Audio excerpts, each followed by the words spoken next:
come to our headliner. This person is one of my favorite comedians ever. I work with her at the Second City in Hollywood. She hosts a bunch of shows, Flappers, Ice House, bunch of stuff all over the place. Couldn't speak higher of her. Funniest person I know that's about to come to the stage, Kelly Thewlis!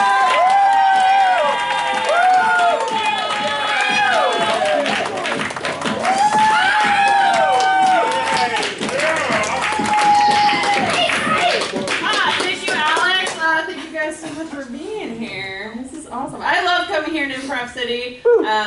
They were some of the first people that I met when I moved here to California, so it's always good to be back. The last time I did stand-up here, I was pretty new to stand-up, and I just killed. And I was like feeling so like, there's no better feeling when you're a stand-up and you kill. Like you just feel like you're like high on life, you're on top of the world. And I get off stage, and this lady was like, "Oh yeah, that was something. Your fly was down the whole time." I thought that was the most embarrassing that could happen until Lee.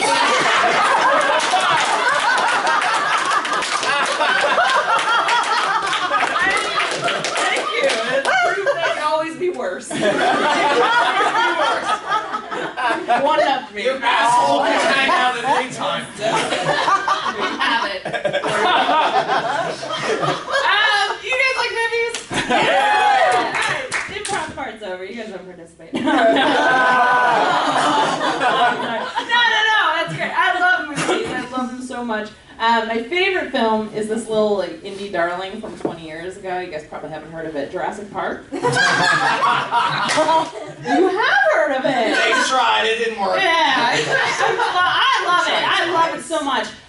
It's got a great story, great cast, great visual effects that still hold up. It's got John Williams. Woo! Oh, that rock star, J. Will. That's my workout mix. That's how into it that I am. I'm so into it. Another reason why I love Jurassic Park, it's kind of like a personal thing. So I deal with depression and anxiety just like every comedian you've ever met, ever. And the way it manifests itself in me is that I'll have these like panic attacks where I just like freeze up. Which is the most useless self-defense mechanism there is, right? It's useless. That's why you don't hear about it. You only ever hear about fight or flight. You don't hear about freeze because it's worthless. Unless, and I learned this from Jurassic Park, you guys, unless you're up against a T-Rex, then it's the perfect response. They can't see you if you freeze. God, it's Jurassic Park taught me I don't have depression and anxiety. I'm just better equipped to survive a T-Rex than the rest of them. Yeah, a worthless skill in this day and age, but it's on my resume, my God. Special skills section on there. They're remaking all these films with female leads, right? Which is awesome. Yeah, it's really cool. I love it. It started with Ghostbusters. Now they're going to do Dirty Rotten Scoundrels. They're doing Ocean's 11. I'm sorry, they're doing Ocean's 8, because 11 women in a film. Like, oh God.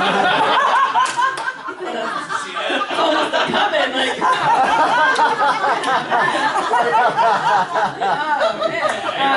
there's talk, there's rumor that they're going to do The Hangover, which that I'm like, I'm really, that one I'm like most excited about, because we can finally cut out that weak story point that's always just bothered me. Like, you know, at the end there, where they're like, hey, how did the roofies end up in the guys' drinks? And Zach Galifianakis is just like, I just wanted us to all have a great time. We don't need that anymore. Take that out. Now it's like, hey, how did the roofies end up in the girls' drinks? Well, they just came that way, so you'll never know. I have bad luck dating. The fact that I know has nothing to do with me and everything to do with everybody else. I'm fine. You guys change. No, I take some responsibility for my own dating issues. My problem is that I will always choose the wrong guy. Like I tend to like guys with commitment issues. Ow! Yeah. Yes, like, ma'am. Like they're already in a commitment. They're already in a commitment. That's the issue. Where's my married people at? Anyone here married? Woo!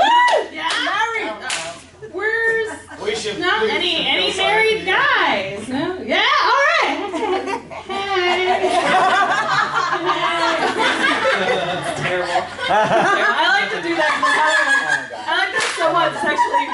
Well, never mind. I just someone sexually harass a guy in the audience because that's what like male comedians do all the time. It's only fun for me. Anyways, I am not proud of this fact, but I did date a married guy once. I was the other woman, and I'm not proud of that at all. But from the experience, I learned from it that you should never help somebody cheat, because if you're doing that, there's only one of two reasons why you're doing it. Either one, you don't have enough self-confidence to wait around for somebody to love you individually and completely, or you really like a challenge. And in either case, you need a hobby. And might I suggest stand-up comedy? Well, yeah, sure, it's just as emotionally abusive. But at least you get to do it in public, you know? Completely like unrelated, somewhat related note. I strongly feel like we need to do something about the sex education in this country. You guys with me on that? Yeah.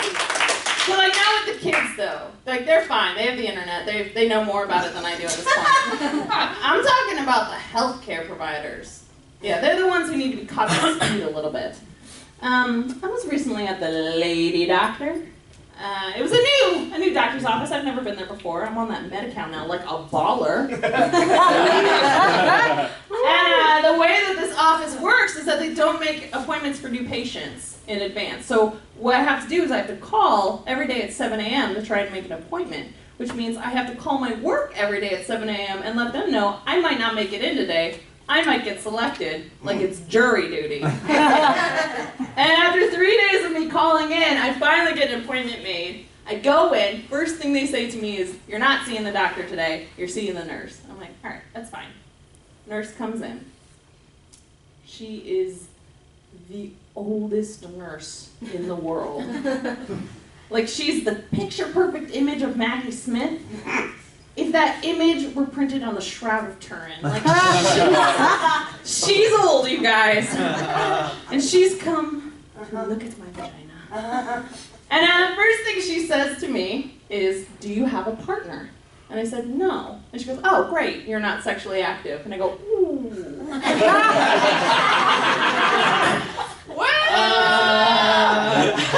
That's not what I said. I said, "I don't have a partner." And she goes, "What do you mean?" And I go, I don't know how to explain the current dating culture to you. There's this app. You swipe. It's called Pokemon Go.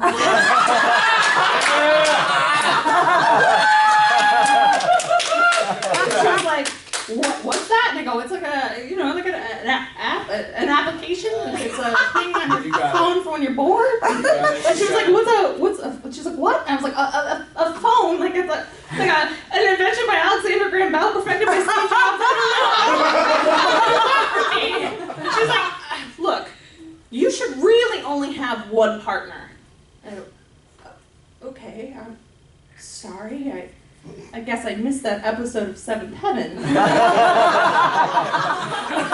But much like that show, the idea of me and one partner it's long over. So let's just move on. And she was like, "Well, you are being very reckless." I'm like, "Excuse me, what?" See, I don't consider that being reckless. I would consider not coming in for the checkup being reckless. When I was like, "What you're trying to do is shaming me." And I got used to you. I'm Catholic. I already live in a world of regret and shame. I don't need you buying my ticket to the Guiltern Express, Marilyn. I am the conductor of that train already. You merely adopted the darkness, but I was born into it. It is such a double standard, you guys. It's such a double standard. I had a guy friend go for a similar checkup because mine doesn't alcohol make friends friendlier. And he got high-fived by his doctor. High-five. Like, he just played Little League game. The doctor was like, "Hey, buddy. You want to play a little more careful next time. Be sure you strap on that protection gear real nice and tight. But other than that, high-five." Like, this is ridiculous. He gets high-fived, I get slut-shamed by Professor McGonagall. As I said, I'm Catholic. I was raised Catholic, went to Catholic school. Confirmation saint was Mary Magdalene. Weird choice for an 8th grader to pick.